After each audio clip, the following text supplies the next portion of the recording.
하나님 말씀 잠언서 17장 15절에서 22절까지 말씀입니다. 구약 잠언 우리 시편 앞에 있죠. 잠언 17장 15절에서 22절까지 말씀 제가 봉독해 올리겠습니다. 악인을 의롭다 하고 의인을 악하다 하는 이는 이 두 사람은 다 여호와께 미움을 받느니라. 미련한 자는 무지하거늘 손에 값을 가지고 지혜를 사려함은 어찌 민고. 친구는 사랑이 끊어지지 아니하고 형제는 위급한 때를 위하여 낳느니라. 지혜 없는 자는 남의 손을 잡고 그의 이웃 앞에서 보증이 되느니라. 다툼을 좋아하는 자는 죄과를 좋아하는 자요 자기 문을 높이는 자는 파괴를 구하는 자니라. 마음이 굽은 자는 복을 얻지 못하고 혀가 배역한 자는 재앙에 빠지느니라. 미련한 자를 낳는 자는 근심을 당하나니 미련한 자의 아비는 낙이 없느니라. 마음의 즐거움은 양약이라도 심령의 근심은 뼈를 마르게 하느니라. 아멘. 오늘 이 말씀 가지고 마음의 즐거움이라는 제목으로 함께 말씀을 나누고자 합니다. 얼마 전에 이렇게 신문을 보니까 코로나19로 인해서 우리나라 사람들의 전체 성인들의 아이들이 아니고, 아이들은 이제 벌써 중학교 이런 아이들, 10대 아이들은 벌써 우울증도 있고, 20대, 30대 아이들이 벌써 자살률도 높고, 자기를 자해하고자 하는 퍼센테이지도 벌써 25% 이렇게 됩니다. 굉장히 높은 수준이죠. 근데 성인들을 대상으로 이렇게 조사를 해봤더니 성인들도 청년들, 청소년들이 못지않게 대략 제가 기억하고 있는 수치는 한 25.7% 정도 이 어른들이 벌써 우울하고 또 이 삶의 무기력함을 느꼈다는 거예요. 그러니까 정부 차원에서도 이 정도면 굉장히 심각한 수준이다 싶어가지고 국가 차원에서 이 우울증 이런 국민 정서 또는 정신 건강을 통해서 좀 회복하기 위해서 좀 투자해야 되겠다라고 할 정도로 굉장히 심각한 수준에 우리가 머물러 있습니다. 근데 이런 심각한 수준이 이렇게 이르게 되면 어떤 문제가 더 생기냐면 영적인 부분 속에서 보면 이런 거죠. 15절에 나와 있는 게 그런 겁니다. 악인을 의롭다 하고 의인을 악인이라고 하는 것을 하나님이 다 미워하신다. 이제 15절의 말씀이 그 말씀이잖아요. 근데 우리가 말씀해 보면 이것은 일종의 법적인 용어이기도 해요. 그러니까 무죄한 자인데 재판이 이제 휘어지고 판사가 뇌물을 받고 이렇게 하면서 이제 그 사람을 유죄로 만들기도 하고 죄가 있는 사람인데 무죄를 만들기도 하고 하는 것이죠. 옛날 독재 시대 때 생각해 보게 되면 고문과 핍박 이런 것을 통해서 없는 것도 막 써내고 검사가 쓰라는 대로 쓰고 한 것을 분명히 판사가 그걸 아는데, 왜냐하면 증거가 없으니까 다 아는데 이것을 검사의 어떤 고소고발로 그냥 그대로 그것을 이제 요구하는 대로 형을 구형하는 대로 그대로 형량을 선고하는 이런 경우가 참 많지 않았습니까? 그래서 하나님은 이런 걸 싫어하신다는 거예요. 재판의 절차를 휘게 만드는. 그래서 무고한 자를 악인으로 만들고 또한 죄가 있다는 사람은 없다고 하는 것도 더 큰 문제죠. 이번에 미얀마의 그 피아 목사님하고 이렇게 메신저를 주고받는 가운데 저희가 이제 지난주에 선교비를 한번 인편으로 보내봤는데 그래도 다행스럽게 받으셨더라고요. 그래서 이제 더 얘기를 나눠보니까 지금 뉴스에는 안 나오지만 그 미얀마 북부 지방에는 이제 이 시위 때문에 이미 많은 사람이 죽었다는 거예요. 이번에 군사령관이 인터뷰한 거에 보니까 지금 미얀마에서 850명 정도가 시위대를 통해서 죽었는데 이 군사령관이라는 사람은 한 300명 정도 이렇게 축소해서 이야기를 하더라고요. 그러니까 세상이 이렇게 이제 점점 막 어렵고 힘들고 할 때 어떻게 되느냐? 죄가 아닌 거하고 죄인 거하고가 구분이 안 되는 거예요. 이게 이제 죄다 아니다라고 하는 것이 선명해지는 게 아니라 이게 이제 불분명해지는 것이죠. 제가 아는 목사님이 심장 수술을 받으셨어요. 다른 게 아니라 이 심장에 판막이 있어야 되는데 심장 판막증이 이제 이게 문제가 생긴 거예요. 그래서 인공 심장 판막을 넣는 거였어요. 그러니까 심장에 판막이 있어서 뭔가 구분해야 되는데 동맥과 정맥이 들어오는 속에서 구분해야 되잖아요. 근데 이걸 구분하지 못하게 될 때 심장이 통증이 오고 심장이 이제 굳어지게 되고 이 문제가 생기는 거예요. 그러니까 인공 판막을 넣는 거죠. 우리가 세상을 살아가는데 세상이 막 이렇게 우울하고 세상이 막 지칠 때 그럴 때 뭔가를 막 구분한다라고 하는 거. 죄냐 아니냐를 구분하고 이건 하나님께 정말 회개할 건지 안 할 건지를 구분한다는 게 사는 것도 힘든데 이걸 어떻게 구분하며 살겠어요. 그러니까 이것이 점점 느슨해지는 거예요. 그러니까 그냥 사는 것마다 벅찬 거죠. 근데 하나님께서 노아 홍수 시대를 가만히 보면 노아 홍수 시대가 그랬거든요. 노아 홍수 시대는 사는 게 힘들었어요. 그러다 보니까 삶이 막 공허한 거예요. 유행가 가사 중에 총 맞은 것처럼 이라는 거죠. 마음이 총 맞은 것처럼 몸에 그냥 마음이 구멍이 뻥뻥뻥뻥 나는 거예요. 바람이 다 새고 남은 건 아무것도 없는. 여러분 우리가 터진 풍선을 보시, 바람 빠진 풍선을 보면 참 흉하거든요. 바람 들어갔을 때는 그렇게 이뻤던 풍선이 바람 빠지고 나면 참 흉한 것처럼 여러분의 심령이 어떠세요? 우리의 심령이 마치 총 맞은 것처럼 팍 사방에 구멍이 나 있고 하다 보니까 그냥 뭔가 희망도 다 빠져나갔고 소망도 다 빠져나갔고 삶의 기도도 다 빠져나가고 남은 거는 그냥 껍데기밖에 없는 이런 상황이잖아요. 이런 상황 속에서 사는 것도 힘든데 뭐 죄가 뭐냐 죄가 아닌 게 뭐냐 하나님의 뜻이 뭐냐 하나님 뜻대로 살아가는 게 뭐냐 이런 걸 따질 수 있는 여력과 기력이 별로 없죠. 그 노아 홍수 때는 그걸 어떻게 했어요? 그러니까 그 허전함을 채우기 위해서 사람들이 쾌락을 쫓고 향락을 쫓고 막 이렇게 되는 거예요. 그러니까 죄는 더 많아지게 되고 죄악은 더 넘쳐나게 되는 거죠. 그래서 하나님이 당시 노아의 그 홍수로 그 노아 때 홍수로 인해서 하나님이 심판하시지 않았습니까? 지금의 노아 때에 비하면 우리가 하나님이 지금 그때보다 성경을 더 많이 주셨어요. 그때보다 노아의 때 가지고 있는 그 성경보다 우리가 지금 66권의 완전한 성경으로 우리 가운데 주셨잖아요. 노아 때보다 더 많이 주셨습니다. 분량적으로 보면. 그리고 더 완성된 성경을 주셨어요. 이것은 뭘 말씀하는 거죠? 그때보다 노아 때보다 우리가 하나님의 말씀을 더 붙잡아야 되고 하나님의 말씀을 더 우리가 보면서 살아야 된다.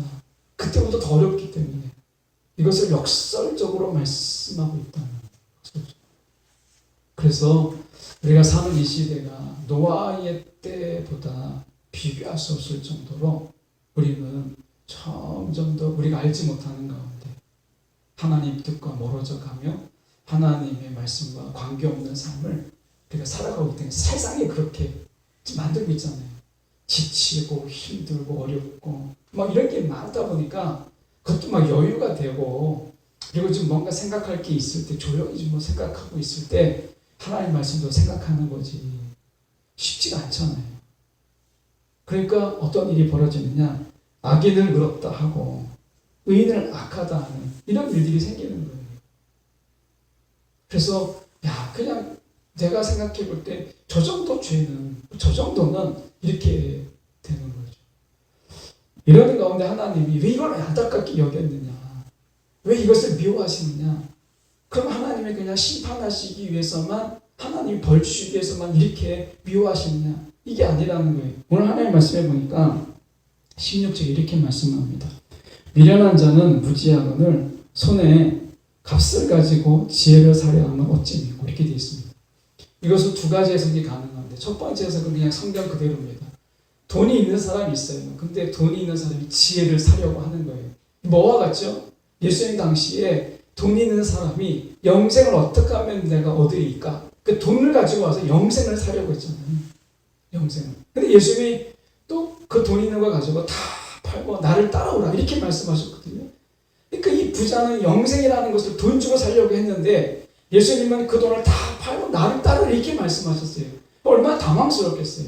당시에도 그러니까 영생을 사려고 했고 사도 바울 때는 어떻게 했어요? 성령을 돈으로 살려고 했잖아요. 성령을 돈으로 살려고 하는 사람도 있었고 영생을 돈으로 살려고 하는 것처럼 이 당시에도 지혜를 돈으로 살려고 하는 사람이 있었던 거예요. 지혜를. 하나님이 주시는 지혜가 어떻게 돈으로 살 수 있겠어요? 그러니까 미련한 거죠. 근데 이 뜻도 되는데 저는 또 다른 뜻이 더 우리 가운데 이 본문에서는 더 와닿지 않을까 생각해요. 자, 지혜를 샀다고 치자. 돈으로 지혜를 샀다고 쳐요. 그런데 그 지혜를 가지고 깨달음이 없어요. 얼마나 미련한지 이 지혜를 가지고도 깨달음이 없으니 돈이 있다는들 무엇이 소용이 있으며 지혜를 가지고 있다는들 무슨 의미가 있겠느냐 이런 뜻이거든요. 또 다른 뜻이 여러분 이것은 반대로 우리가 방어법적으로 얘기하면 우리가 돈을 가지고 영생을 샀다고 한다고 해보십시오. 영생의 의미가 뭔지 알지 못하니까 이건 소용도 없네 이렇게 되지 않겠습니까? 여러분 우리가 돈으로 지혜를 샀다고 하지만 깨달음이 없으면 소용이 없는 거예요. 성경을 이 시대에 노아의 때보다 하나님이 더 많은 말씀, 분명한 말씀, 마지막 때 되어질 말씀까지 다 담아서 하나님 우리 가운데 주셨어요. 마지막 때 희망의 줄을 놓지 말라. 마지막 때 다 희망도 나버리고 소망도 나버리고 그냥 하루하루 힘겹게 살아갈 것을 아시고 하나님께서 요한계시록까지 다 담아서 마지막 때 소망의 줄을 놓지 마라. 마지막 때 희망의 줄을 놓지 말라고 완성된 성경을 우리 가운데 주셨잖아요. 근데 손에 쥐어진 들 무슨 의미가 있겠어요? 손에 쥐어진 들 깨닫지 못합니다. 이게 이제 그 말씀이거든요. 그러니까 지혜를 너가 산다 한들 돈으로 산다 한들 깨닫지 못하는데 무슨 의미가 있겠느냐. 이 안타까움을 이야기하는 거죠. 지금은 성경이 없는 집이 거의 없잖아요. 지금은 우리가 이사할 때 보면 성경이 사실 처치 곤란한 경우가 참 많잖아요. 아마 지금은 개역 개정 4판을 저희가 사용하고 있는데 아마 옛날에 개역 성경부터 시작해가지고 혹시 개역 개정에 저처럼 1판 나올 때 제가 샀거든요. 지금은 우리가 보고 있는 게 개역 개정 4판인데 제가 초판을 가지고 싶은 욕심 때문에 개역 개정 초판 나오자마자 샀어요. 근데 그 성경이 틀립니다.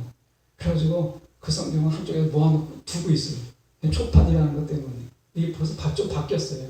근데 성경을 우리가 가지고 있다 해도 깨닫지 못하면 무슨 의미가 있겠느냐 라고 하는 거예요. 여러분 우리가 하나님이 우리 가운데 왜 성경을 이 시대에 주었느냐 말씀을 가만히 보면 20절에 건너가서 보면 이런 말씀이 있습니다. 보면 마음이 굽은 자는 복을 얻지 못한다. 하나님은 우리 가운데 복을 주시기를 원하세요. 정말 하나님은 복 주시기를 원하십니다. 오죽하면 아브라함에게 너는 복의 근원이 될지 이렇게 말씀하시잖아요. 그러니까 하나님은 아브라함에게 주셨던 복 우리 가운데 주시기를 원하시고 우리는 하나님의 복으로 살아가기를 원하시거든요. 그런데 복을 받지 못하는 게 지금 뭐냐면 여기에서 보면 마음이 굽은 자는 복을 얻지 못한다 이렇게 되어 있어요. 마음이 굽은 자. 이 마음이 굽은 자라고 하는 것은 어떤 거 원어적으로 보면 마음이 빗나간 자 이렇게 되어 있어요. 마음이 빗나간 자. 성경에서 죄라는 말을 많이 나오잖아요. 죄라는 말이 우리가 원어적으로 어떤 뜻이죠? 관역을 빗나갔다 이런 뜻이거든요. 관역을 빗나갔다.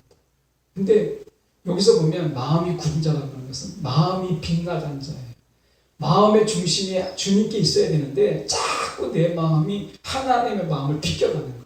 마음이 빗나가는 자예요. 그런 자는 복을 얻지 못한다 라고 하는 거예요.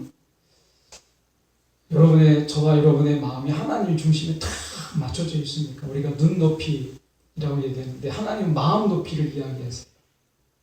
세상은 눈높이를 이야기하잖아요. 아이 컨택이다 해서 눈과 눈을 마주치는 거잖아요. 근데 하나님은 마음과 마음의 높이를 이야기하세요. 마음과 마음이 맞아야 된다라고 얘기하는 거죠.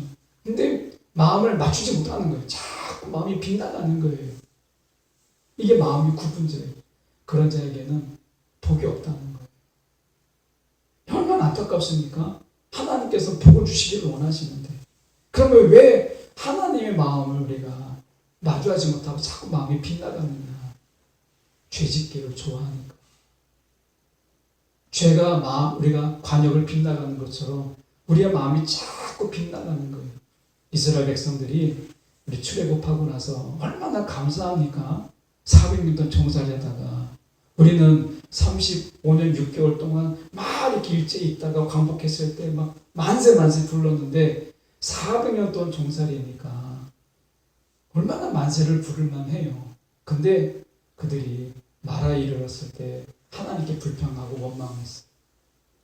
마음이 계속 하나님부터 어긋장 났잖아요. 근데 그들이 그 마음이 돌아오지 못해요. 너무 놀랍게도 가나안 땅에 들어갔어요. 근데 가나안 땅에 들어갔어도 불구하고 그들은 하나님께 마음을 중심을 맞추지 못하고 계속해서 마음이 빗나간 것을 보게 돼요. 그래 할 수 없이 하나님의 바벨론 70년을 또 포로 생활을 하잖아요. 또 돌아왔어요. 돌아왔을 때도 그들은 하나님께 마음을 맞추지 못했어요. 그러니까 어떻게 했어요? 이스라엘보다 이방인 우리가 하나님께 먼저 돌아오는 나중된 자가 먼저 된 이 은혜를 우리가 누리고 있는 거죠. 그들은 참 불행한 거예요. 그들이 자꾸 하나님부터 마음이 빗나가는 거예요. 하나님께 맞추지 못하는 거예요. 그러니 복을 누리지 못하는 거죠. 여러분, 하나님은 우리가 마음의 중심을 하나님께 맞추기를 원하시는 거예요. 마음이 굽은 자가 되지 말라. 마음이 빗나가는 자가 되지 말라라고 말씀하시는 거죠. 마음이 빗나가면 다 하나님께서 모든 것이 다 빗나가요. 하나님이 이렇게 해서도 마음에 안 들고 저렇게 해줘도 마음에 안 드는 거예요. 기도 응답을 주셔도 마음에 안 들고 기도 응답을 들어주시지 않아도 마음에 안 드는 거예요. 그래 감사가 없죠. 신앙의 감사는 우리가 신앙의 수준을 결정하는 바로미터와 같은 거잖아요. 감사가. 내 신앙의 수준을 알려면 감사의 수준을 보면 내 신앙의 수준이 나오거든요. 근데 신앙의 수준을 높인다는 게 정말 어려워요. 그렇지 않습니까? 여러분 감사한다는 게 얼마나 어렵잖아요. 우리가 김석빈 찬양사 지금 목사님 되셨지만 그 찬양의 가사 중에 미리 감사. 미리 감사한다는 게 찬양의 가사 중에 그런 게 있잖아요. 하나님께 감사하는데 정말 감사할 게 없을 때는 미리 감사함으로 사는 인생이란. 우리는 감사가 끊이지 않죠. 우리가 평생 감사라고 하는 그 책에도 보면 우리가 그 감사라는 게 늘 우리가 평생에 감사할 것 하나님 주시는데 여러분은 아무리 찾아도 감사할 게 없습니까? 그렇다면 미리 감사하세요. 하나님 이렇게 하실 것을 감사합니다. 그러면요 우리가 감사가 사실 끊이지 않아요.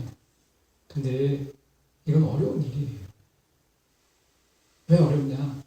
마음이 한번 빗나가면 여러분 감사도 어렵고 미리 감사는 더 어려운 이야기.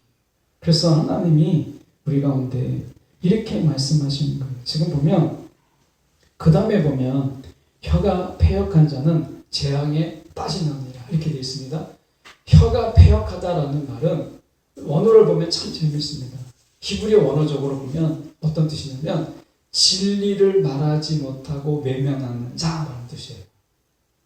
이 말은 우리가 그 전에 한번 성경 공부하다가 설교 중에 이야기를 해서 많이 드셨겠지만 좀 잠깐 이야기하고 스치고 지나가면 귀신 들린 자가 있었습니다. 그러니까 제가 아니라 이제 저랑 동기 목사님이 귀신 들린 성도가 있는 거예요. 같이 이렇게 예배하는데 근데 이 사람 특징이 뭐냐면 찬양을 우리가 같이 하잖아요. 죄송합니다. 찬양을 하면 찬양을 하는데 우리가 찬양하는 가운데 아까 예수가 막 나오잖아요. 독생자 예수 막 이렇게 한단 말이에요. 그런데 예수를 이야기하는데 어떻게 돼요? 예수님을 이야기하는데 이 귀신 들린 자는 예수를 말을 못하는 거예요. 예수를 이야기하지 못해. 그래서 예수만 딱 이야기하면 입을 딱 닫아버려요. 찬양 중에. 그래서 이 목사님이 친구 목사님이 야 이거는 영적으로 문제가 있다. 그래가지고 이제 사역을 한 거죠. 막 찬양하면서 그러면서 기도하면서 하다가 나중에 그 정체를 드러냈는데 막 그 귀신 들린 그 집사님이셨어요. 이분은 예수를 이야기 못하는 거예요. 찬양하는 중에 예수가 하면 입을 탁 닫아. 그 순간 여러분 여기서 입이 혀가 패역한 자가 바로 그걸 이야기하는 거예요.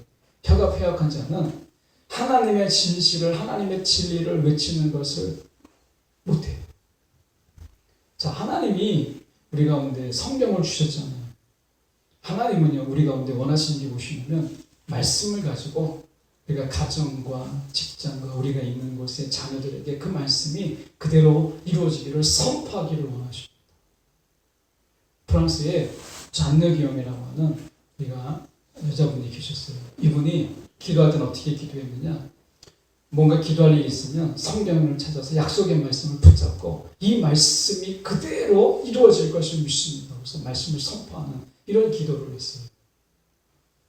여러분 입이 패역한 자가 되지 말고 우리가 말씀을 자꾸 붙잡고 말씀을 보면서 이 말씀이 내게 그대로 하나님 내가 내 가정과 나의 삶과 내 자녀의 삶에 그대로 이루어질 것을 믿습니다. 선포하는 거예요. 이 선포는 하나님이 여전히 우리 가운데 유효하게 응답하시고 계시는 하나님의 말씀입니다. 여러분 이 시대에 왜 하나님이 이렇게 66권에 완성된 하나님 말씀을 왜 주셨겠어요? 이 말씀은 우리가 그 말씀을 가지고 선포하도록 하기 위해서 그렇게 한 것이에요. 오늘 우리가 구원이라고 하는 부분을 좀 더 우리가 생각해 보려고 하는데 이렇게 말씀합니다. 22절에 보십시오. 보면 마음의 즐거움은 양약이라도 심령의 근심은 뼈를 마르게 하느니라 이렇게 되어 있습니다. 자, 심령의 근심이라고 하는 것은 이 부러진 정신 이렇게 우리가 번역할 수 있는데요. 부러진 정신이라는 뜻인데 이것은 뭐냐면 어떤 환경에 놓여 있어요. 환경에 딱 놓여 있으면 그 환경을 마주하지 못하고 환경을 피하고 외면하고 도망하고 하면서 환경에 내가 눌려서 내 의지나 아니면 내 삶의 이런 정신들이 황폐해지는 것을 여기서 심령의 근심이라 얘기합니다. 여러분 어떤 문제가 있어요. 어떤 어려운 환경이 있어요. 지금 코로나19 같은 이런 환경 속에서 있을 때 여러분 어떻게 하십니까? 코로나가 오면 와라! 그래서 이렇게 그것을 마주하고 막 내가 정면으로 마주서고 도망하지 아니하고 이렇게 하십니까? 다윗이 골리앗이 있을 때 골리앗을 도망하는 자는요 다 쳤어요. 그런데 다윗은 어떻게 이겼느냐? 골리앗 앞에 마주하는 순간 하나님의 도우심이 있었어요. 네. 골리앗과 맞이하는 그 순간부터 사울도 그렇고 많은 사람들이 골리앗이 하나님을 욕을 해도 골리앗 앞에서 골리앗이라고 하는 그 강자의 환경 앞에서 그들은 마주하지 못했어요. 다 도망가고 슬금슬금 뒤로 내뺐어요. 근데 다윗은 우리가 생각할 때 뭔가 돌멩이를 던졌을 때부터 하나님 역사라고 생각하지만 그게 정확하게 날아가서 이 골리앗을 맞췄다라는 것 때문에 그때 역사했다고 생각하지만 하나님의 역사는 아닙니다. 다윗이 골리앗 앞에 서는 순간부터 하나님은 그에게 용기를 주고 하나님은 그와 함께 하신 거예요. 우리가 이 부러진 정신, 심령의 이 근심은 뼈를 상하게 해요. 에스겔 말씀에 보면 마른 뼈는요 죽음을 상징합니다. 우리가 부러진 정신, 환경 앞에서 내가 도피하고 회피하고 도망가는 이런 자들은요 이미 죽은 거예요. 하나님은 우리 가운데 어떤 인생을 요구하시느냐? 부러진 정신, 환경이 있을 때 어떤 위협적인 환경 앞에서 내가 마주하지 못하고 도망가는 것이 아니라 마주하고 정면으로 내가 마주서는 것을 요구하세요.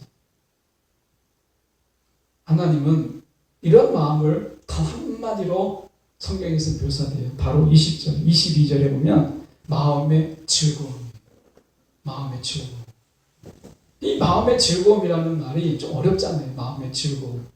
이 마음의 즐거움이라는 말은 인생관이에요. 행복하고 즐거운 인생관. 이것을 마음의 즐거움이라고 이야기합니다. 구원이라는 게 뭘까요? 구원. 우리가 구원받았습니다. 이런 얘기를 정말 많이 하잖아요. 이 구원이라는 것은 무엇이냐면 여러분이 우리 인생이 시편 1편에 잘 나와 있잖아요. 시편 1편에 나와 있는 게 뭐겠어요? 우리가 시냇가에 심은 나무처럼 시냇가에 심은 시냇가에 옮겨 심은 나무인 거예요.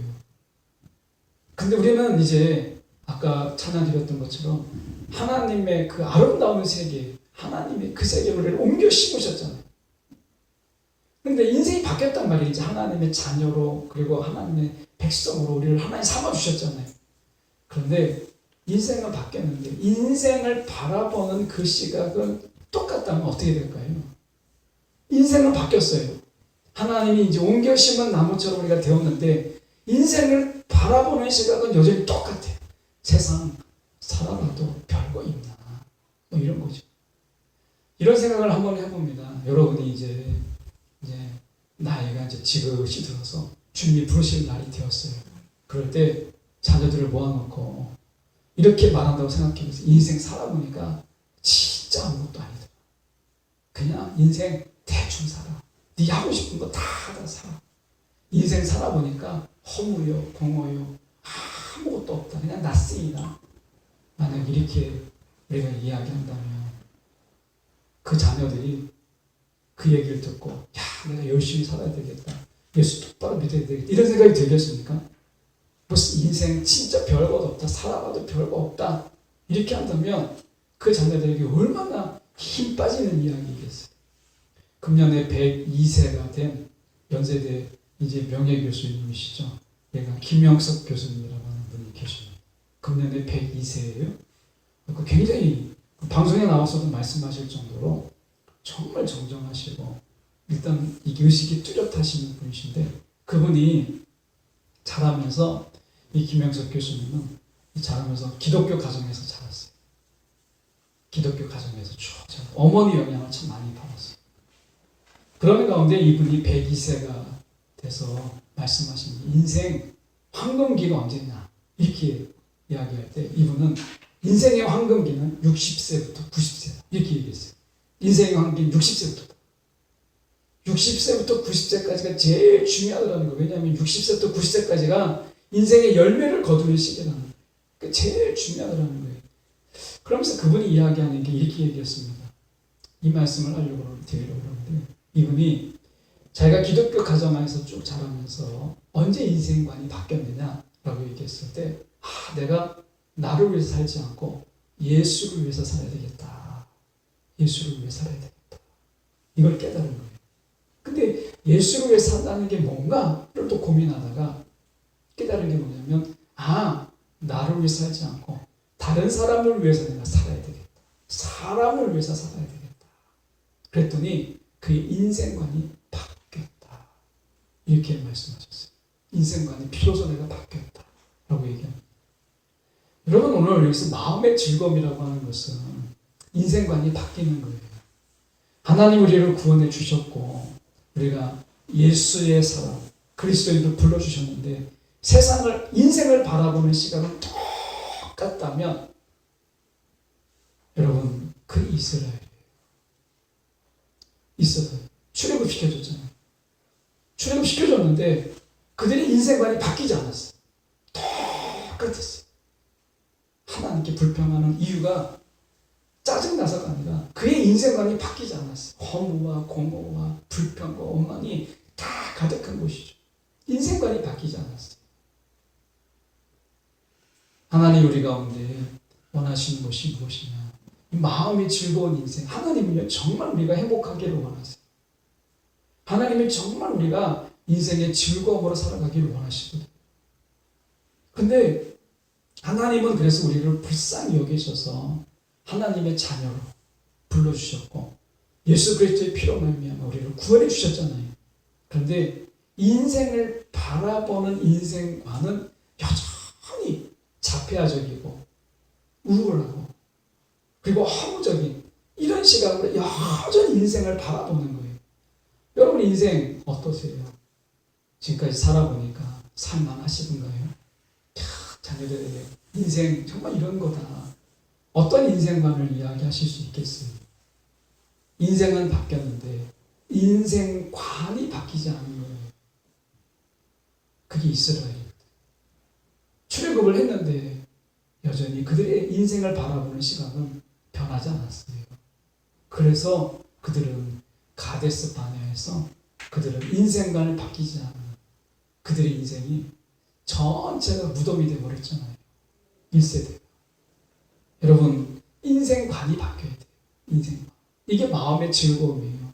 이것은 마음의 치유함이 있어요. 양약이니라 이렇게 얘기해서 여러분, 인생의 치유, 인생관이 바뀌면 마음의 병이 치유가 됩니다.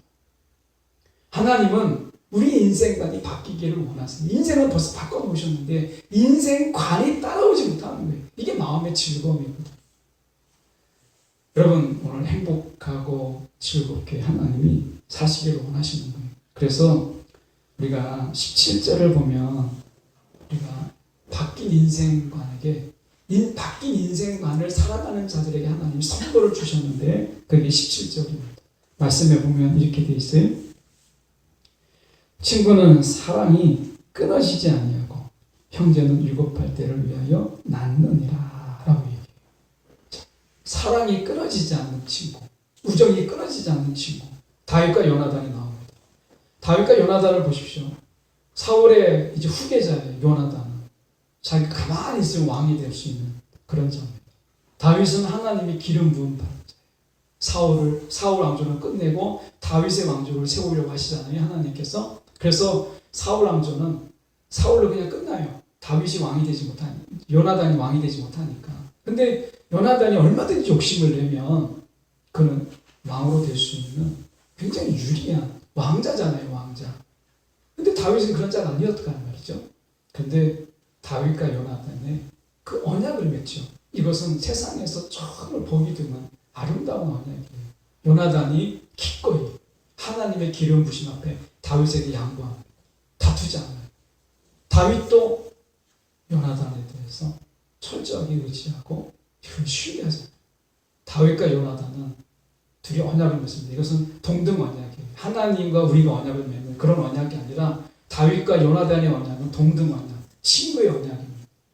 이 언약으로 그들의 신의를 지키고 사랑이 끊어지지 않는, 우정이 끊어지지 않는 관계를 보여줘요.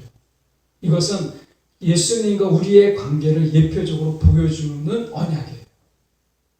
예수님이 우리를 어떻게 했어요? 우리와 친구 되셨잖아요. 친구. 하나님은 우리의 우정을 끊지 않으세요.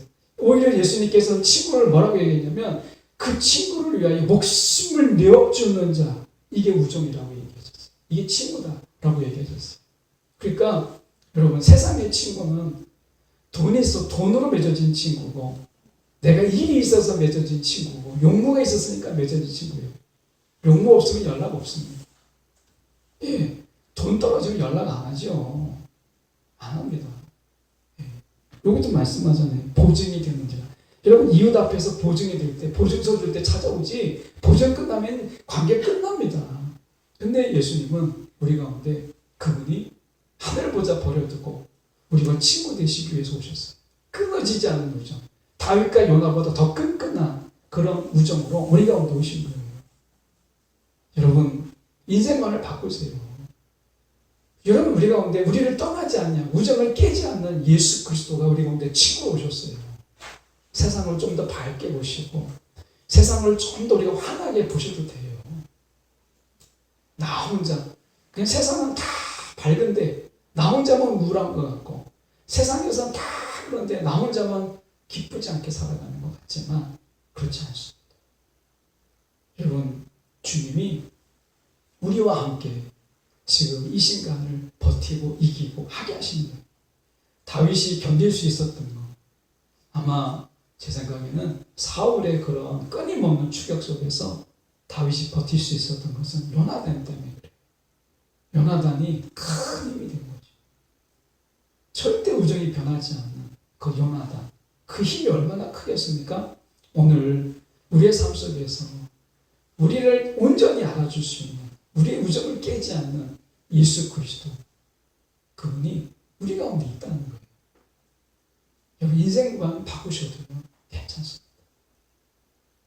또한 형제가 있어요. 여기서 형제는 위태할 때를 위하여 낳았다 이렇게 되어 있습니다. 형제라고 하는 것이 정말 힘들고 어려울 때, 위급할 때, 다급할 때 찾아갈 수 있는 게 형제잖아요. 이 형제는 예수님께서 우리 가운데 십자가에서 피를 다 흘리심을 통해서 피를 나눈 형제가 되었어요. 예수님께서. 세상의 형제는 안 그럴 수 있지만 예수님께서는 십자가에서 피 흘리심을 통해서 여러분 피를 나누는 형제로 예수님께서 우리와 함께 하셨어요. 여러분 이런 친구와 이런 형제가 있는 인생이에요.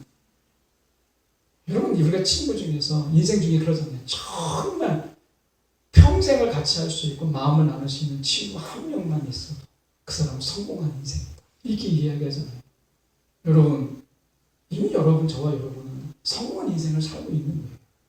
그래서 예수님이 말씀하시는 거죠. 주님이 말씀하시는 거예요. 인생 좀 행복하고 좀 즐겁게 인생을 좀 바라보라는 거예요. 건강하게 인생을 좀 바라보라는 거예요. 암울한 세상에 그냥 암울하게 그냥 세상 인생 바라보지 말고 우리 인생을 좀 더 밝게 보라는 거예요.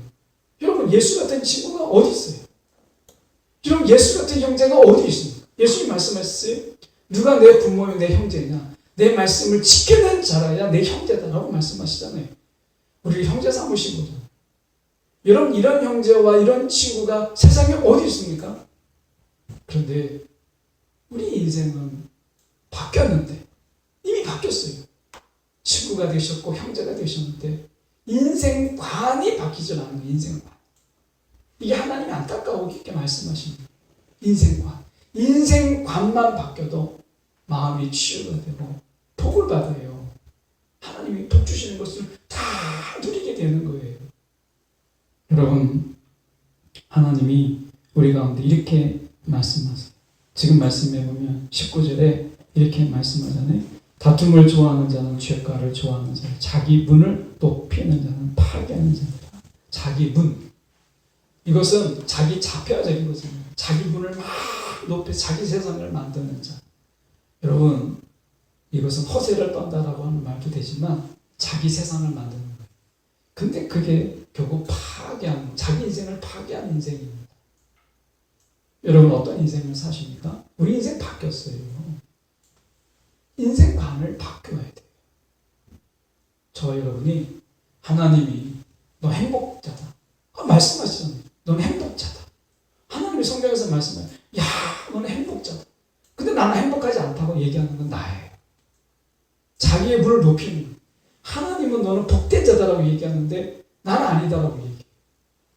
하나님이 그렇게 말씀하실 때는 그냥 너는 복된 자야. 너는 정말 행복자야. 이렇게 말씀하실 때는 그냥 말씀하신 게 아니라 진짜 행복자가 되었다. 너는 복된 자가 되었다. 너는 형통한 자가 되었다. 이렇게 이미 다 옮겨놓으시고 말씀하신 거잖아요. 그런데 인생 많이 바뀌지 않아요. 이게 뭐와 같은 거냐면 하나님이 우리를 용서해 주셨어요. 십자가에서 다 용서해 주셨어요. 이런 예화는 많이 들어보셨을 거예요. 어떤 연세 많으신 분이 막 가슴을 치면서 막 회개를 하는 거예요. 회개를 하는데 목사님이 너무 안쓰러우니까 그 얘기를 들어보니까 너무 어렸을 때 너무나 배가 고파가지고 빵 훔쳐 먹은 거. 그걸 지금까지 노인이 돼서 그걸 회개하고 있는 거예요. 아버지가 용서하신 것을 나는 용서받았다는 확신이 없는 거예요.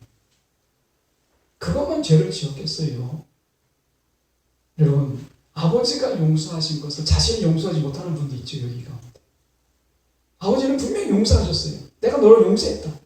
아버지가 용서했을지라도 나는 용서 못합니다. 거기서 하는 자 있어요. 여러분 인생 정말 피곤하게 사는 거예요.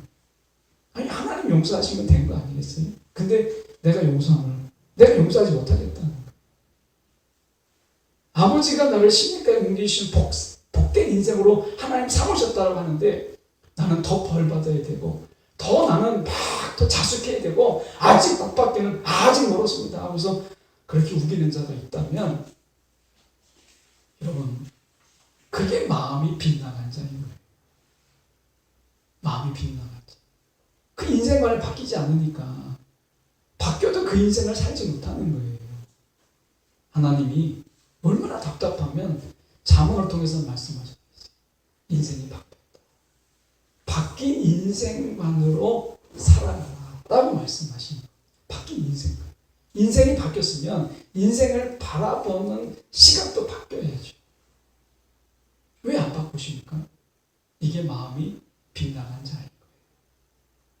오늘 하나님이 여러분 우리의 빗나간 마음을 다시 잡아서 오늘 우리가 행복자요, 하나님 우리를 즐겁게 하는 자요, 하나님과 함께 누리는 자 이렇게 불러주시잖아요. 우리 인생관을 좀 바꾸세요. 거기에 복이 있고 거기에 여러분 우리의 삶에 기쁨이 있는 거예요. 마지막으로 우리가 김영석 교수님처럼 나는 행복자다. 102세를 사셨는데 인생 정말 살아볼 만하다. 인생의 황혼기, 남들은 다 이제 60세, 90세 인생 끝이다 하는 그때에 자기가 인생의 정말 귀한 것을 느꼈다. 인생의 황금기다. 내가 지금 인생의 황금기라는 거예요. 그분이 행복하다고 이야기를 해요. 행복을 이야기해요. 여러분 여기 앉아있는 모든 분들 저를 포함해서 마지막에 우리가 하나님 부르실 때에 우리 자녀들에게 야 인생 정말 복되다. 인생 정말 행복하다. 야 인생 정말 살아볼 만하다. 이렇게 말할 수 있는 저와 여러분 되기 원합니다. 인생의 마지막에 인생 살아봐도 별것 없다. 여러분 이런 허물을 우리 자녀들에게 남기는 그런 인생 되지 않기를 원해요. 행복을 전하는 그런 인생의 여러분 마지막이 되는 저와 여러분 되기를 간절히 소망합니다. 기도하겠습니다. 사랑이 많으신 하나님 아버지, 주님의 시간을 기도합니다. 오늘도 삶을 살아가는 가운데 인생이 무엇인가 돌아봅니다.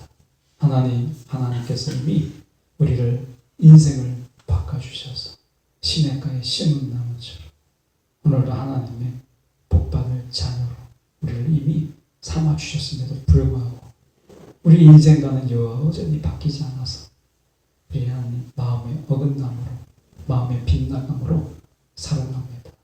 하나님은 복을 주셨지만 나는 복 없는 자로 저주하며 삽니다. 하나님은 용서해 주셨지만 하나님 용서받지 못한 자로 스스로 자책하며 하나님 그런 죄책감으로 살아갑니다. 하나님은 우리 가운데 즐거움을 주셨고 행복을 주셨음에도 불구하고 우리 스스로를 불행자로 여기며 살아갑니다.